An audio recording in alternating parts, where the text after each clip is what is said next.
Bryce is getting fed to the wolves. Gene Silva is set to be fighting Bryce Mitchell on UFC 314, and this is going to be a banger. But this is why Gene Silva versus Bryce Mitchell will not end well.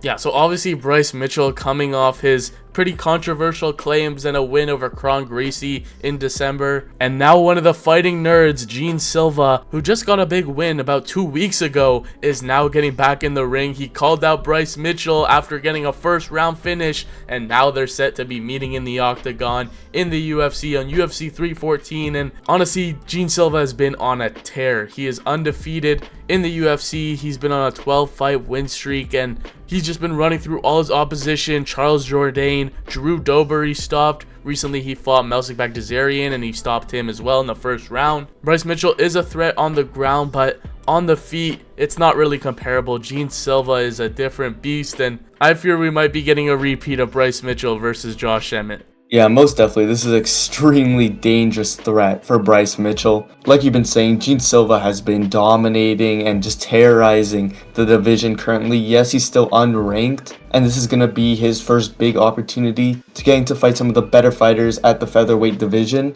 But I think honestly he's going to make the most out of this opportunity, and it's highly likely we see him stopping Bryce Mitchell. Gene Silva's last 4 fights, he's finished his opponents in either TKO or KO, so he's extremely dangerous on the feet. And of course, this is the massive rise of the new big MMA team, the Fighting Nerds, which is getting all the hype. I'm pretty sure the male fighters of the Fighting Nerds are undefeated in the UFC right now, which is insane. All these guys are showing how dominant they are on the feet, how good of strikers they are. And Gene Silva's looking to prove that he can make his way into the rankings. Bryce Mitchell here, though, he did have that devastating loss to Josh Emmett, where one of the scariest KOs of all time that we've ever seen. But then he did manage to bounce back, like you said, against Kron Gracie with that slam and then following up the elbows to KO him. But that is Kron Gracie at the end of the day, not that high level. Gene Silva is definitely way higher of a threat, especially on the feet. But this is definitely going to be explosive. Bryce Mitchell is capable of getting finishes himself. He's a very good submission threat. Out of the 17 wins in his career, he has 9 of them coming from submission. So it's definitely going to be fireworks here. Yeah, Bryce Mitchell is either going to go out cold, or maybe he gives Gene Silva more problems than we are thinking, because he really is untested at this point in his UFC career. And Bryce Mitchell's been at the top of the division for a while, at least fighting some of the top guys. It's not like he's been broken out of that top 5, but he's beaten the likes of Dan Ige, like you said, Kron Gracie, lost to the likes of Josh Emmett and Ilia Topuria. So he knows what it's like to be at this level. But his last submission was in 2019, about 6 years ago in the UFC, against Matt Siles, and I just don't see him catching Gene Silva. All of his fights really, besides when he gets finished, pretty much just go the distance.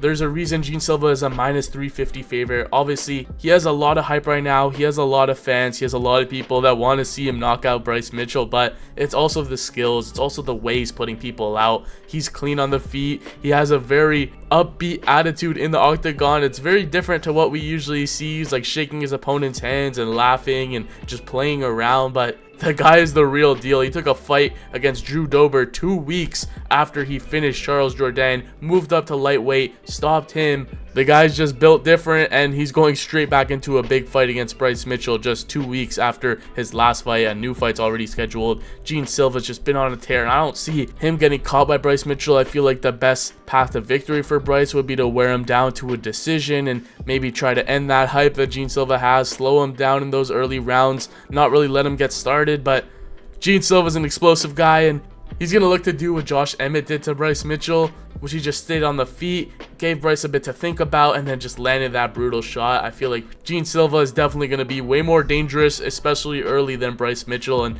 that's where Bryce can get caught. But if he's able to drag him into those deeper waters, it's still only going to be a 3-round fight, but he could definitely have a bit more success and potentially end the hype of Gene Silva.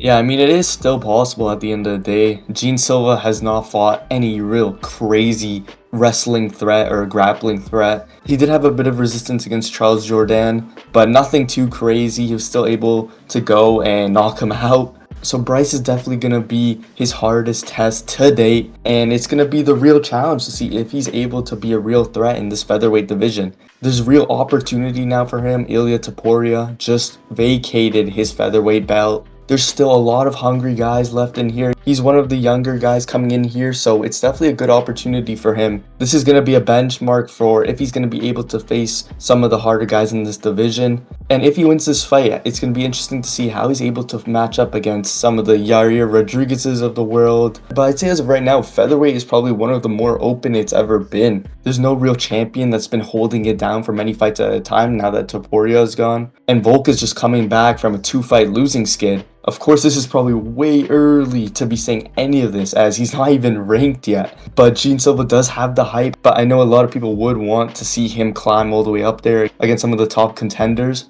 But it's also going to be good to see how his grappling is, how well-rounded he really is. But now we've got to see as well even more from his wrestling, what he's able to do, how good of a counter wrestler he is. Because Bryce Mitchell's more going to be trying to just grab him, and his main success here is going to be probably just, like you said as well, slowing down Gene Silva, grinding him out, maybe getting him in the clinch a bit, then going for some takedowns, trying to control him most of the time, maybe gas him out a little bit, and that'll be Bryce Mitchell's highest success rate there. But either way, on the feet, it's definitely going to be very dangerous for Bryce Mitchell. As he has been caught a couple times in his UFC career, we've seen him vulnerable to powerful strikes on the feet.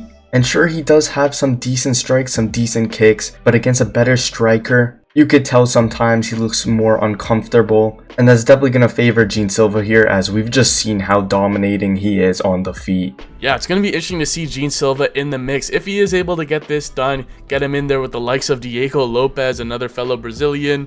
Obviously, Diego Lopez is fighting Volkanovski for the vacant featherweight title, and he's still going to have to climb the ranks. It's not like if he beats Bryce Mitchell, he's getting an automatic title shot. He's still going to have to climb the ranks, maybe fight the likes of Lerone Murphy, Josh Emmett, and climb his way up the ladder. But if he is able to beat Bryce Mitchell, that would be a huge win. And I don't really see Bryce Mitchell ever really being able to break through that higher echelon of the division. He is still young. He's only 30 years old, but he's kind of been at this kind of gatekeep level. It doesn't have those wins at the upper echelon in the division. So if he is able to get this done, that would be a huge win for Bryce, and that would definitely be one of the biggest in his career to end the hype of Gene Silva, who has a lot of people calling his name, saying that he could be a future champion. It is still early to say though, as Bryce Mitchell could just go here and potentially fraud check Gene Silva on UFC 314. Regardless, this is a hype matchup. Whatever the result, this is going to be a banger. Fireworks as long as it lasts, especially on the feet, because Gene Silva will bring it every time, and so far he's implemented his game plan perfectly in every single UFC fight. So